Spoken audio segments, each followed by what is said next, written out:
Welcome to the Hadi Biology 20 and today topic of discussion is difference between aerobic and anaerobic respiration। बच्चे यहाँ पर चंद एक points मैंने लिखे हैं, इन्हीं पॉइंट्स को हम डिफ्रेंशिएट करेंगे एरोबिक रेस्पिरेशन और एनाएरोबिक रेस्पिरेशन में। तो पॉइंट नंबर फर्स्ट यहाँ पे क्या है, डेफिनेशन का है।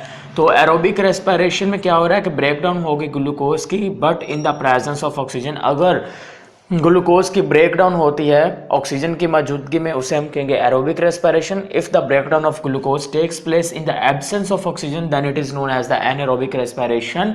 यानी कि अगर ग्लूकोज के अंदर जो CH बांड हैं वो ऑक्सीजन की मौजूदगी में टूटते हैं तो हम उसे नाम देंगे एरोबिक का। अगर वो ऑक्सीजन की गैर मौजूदगी में टूटेंगे उसे नाम देंगे एनाएरोबिक रेस्पिरेशन का।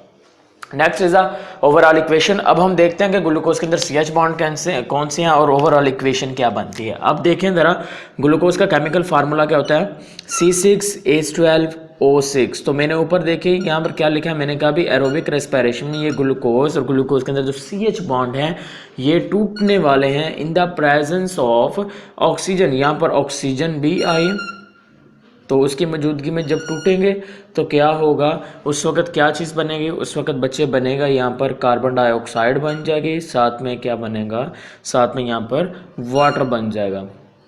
कार्बन डाइऑक्साइड बनी और वाटर बना और साथ में क्या होगी, एनर्जी रिलीज होगी in the form of adenosine triphosphate के फॉर्म में क्या हो जाएगी, एनर्जी रिलीज हो जाएगी। So this is known as the anaerobic respiration.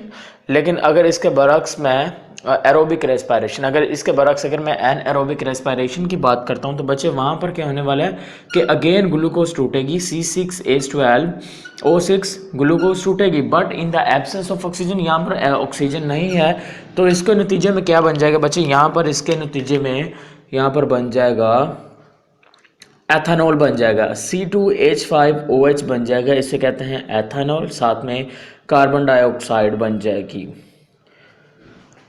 और सम टाइम पायरोविक एसिड बन जाता है। So this is known as the anaerobic respiration. Next is the site of occurrence. Aerobic respiration कहाँ पे हो रही है बच्चे, एरोबिक रेस्पिरेशन में ग्लूकोज मुकम्मल तौर पे टूटना है। तो ग्लूकोज पहले टूटता है पायरोविक एसिड में, उसे हम कहते हैं बच्चे ग्लाइकोलाइसिस। तो एरोबिक रेस्पिरेशन के अंदर जो ग्लाइकोलाइसिस है वो कहाँ पर हो रही है, वो टेकिंग प्लेस हो रही है साइटोप्लाज्म में, वो बच्चे हो रही है साइटोप्लाज्म के अंदर हो रही है।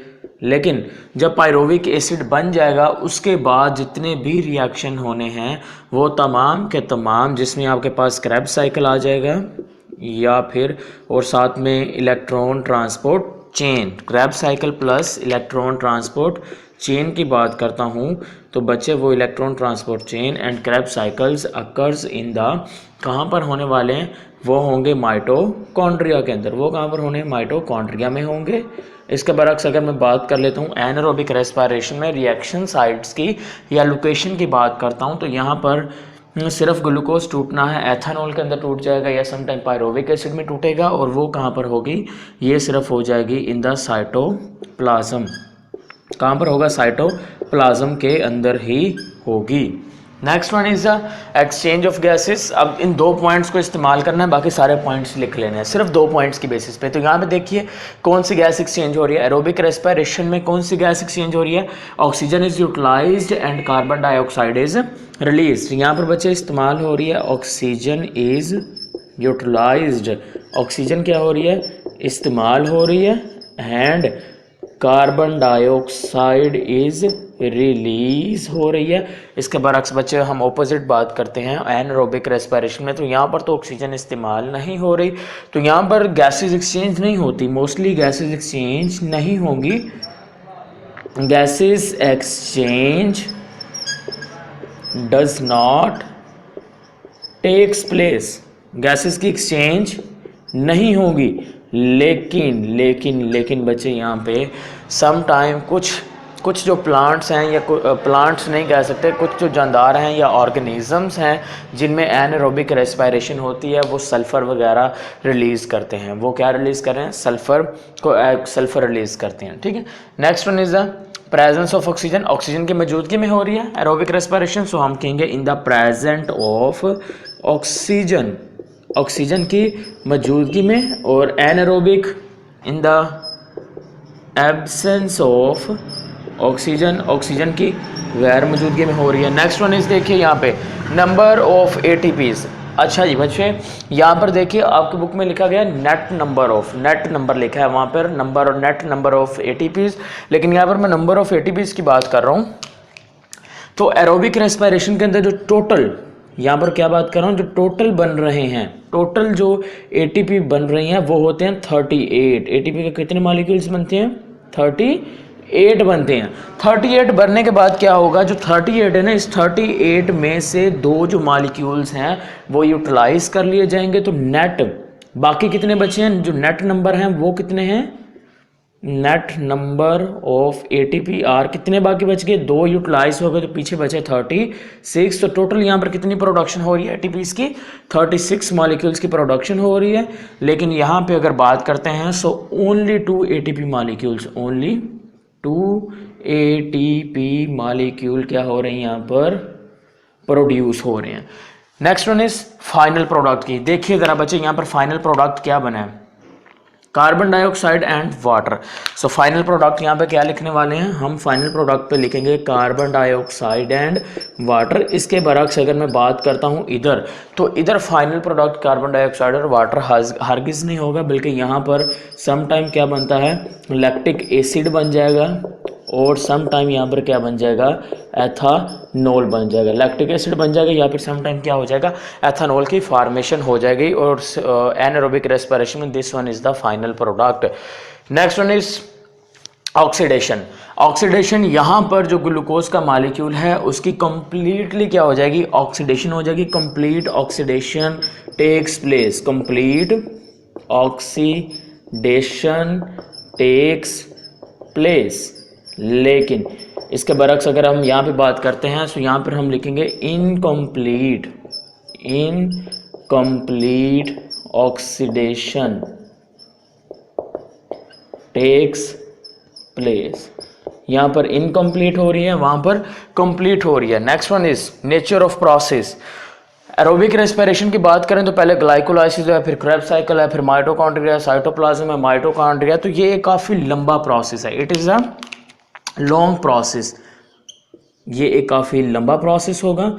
इसके बरक्स बच्चे अगर हम बात कर लेते हैं एनारोबिक की, so it is shorter process, shorter than the aerobic respiration. So aerobic respiration की निस्बत ये थोड़ा छोटा प्रोसेस होगा। नेक्स्ट वन इज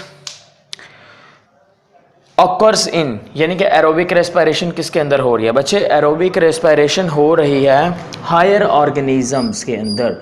किन के अंदर हो रही है? Higher organism. Higher organisms mean, जैसा कि मैं बात कर लेता हूँ प्लांट्स के अंदर, या फिर अगर मैं कहता हूँ एनिमल्स के अंदर, प्लांट्स प्लस एनिमल्स की बात करता हूँ, तो उनके अंदर क्या हो रही है? हमारे अंदर और प्लांट्स के अंदर एरोबिक रेस्पिरेशन हो रही है। इसके बरक्स एनारोबिक की बात करूँ तो जब ये लाइफ स्टार्ट हुई थी, जब अर्थ स्टार्ट हुई थी, तो उस वक्त जो बैक्टीरिया थे, जो प्रोकैरियोटिक सेल थे, वो क्या कर रहे थे? वो एनर्जी हासिल कर रहे थे एनारोबिक रेस्पिरेशन से, क्योंकि वहाँ पर उस वक्त ऑक्सीजन नहीं थी। तो एनारोबिक रेस्पिरेशन किस में होती है? प्रीमिटिव प्रोकैरियोट्स में होती है। प्रीमिटिव प्रोकैरियोट्स में हो रही थी, प्रीमिटिव प्रोकैरियोट्स के अंदर। Next one is importance. Aerobic respiration important इसलिए है बिकॉज इस प्रोसेस के ज़रिए से क्या रिलीज़ होती है? एनर्जी रिलीज़ होती है। काफ़ी ज़्यादा अमाउंट में इनके अंदर एनर्जी रिलीज़ होती है। लेकिन एनारोबिक रेस्पिरेशन में क्या होगा? यहाँ पर इसको हम एनर्जी तो हासिल करते हैं, एनर्जी मिलती है इसमें भी, लेकिन इसके साथ साथ हम क्या कहेंगे कि एनारोबिक रेस्पिरेशन हम इस्तेमाल करते हैं एथानॉल को हासिल करने के लिए। एथानॉल को हासिल करने के लिए, या फिर मैंने कहा था कि एंड प्रोडक्ट क्या था? एंड प्रोडक्ट था लैक्टिक एसिड। तो अगर आपको लैक्टिक एसिड चाहिए या एनर्जी चाहिए या फिर आपको एथानॉल चाहिए, सो हम क्या इस्तेमाल करेंगे? हम इस्तेमाल करेंगे anaerobic respiration.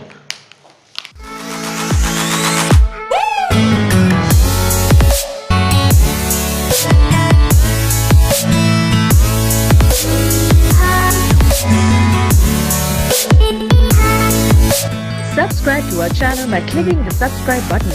Click the bell button and enjoy the latest uploads from our channel.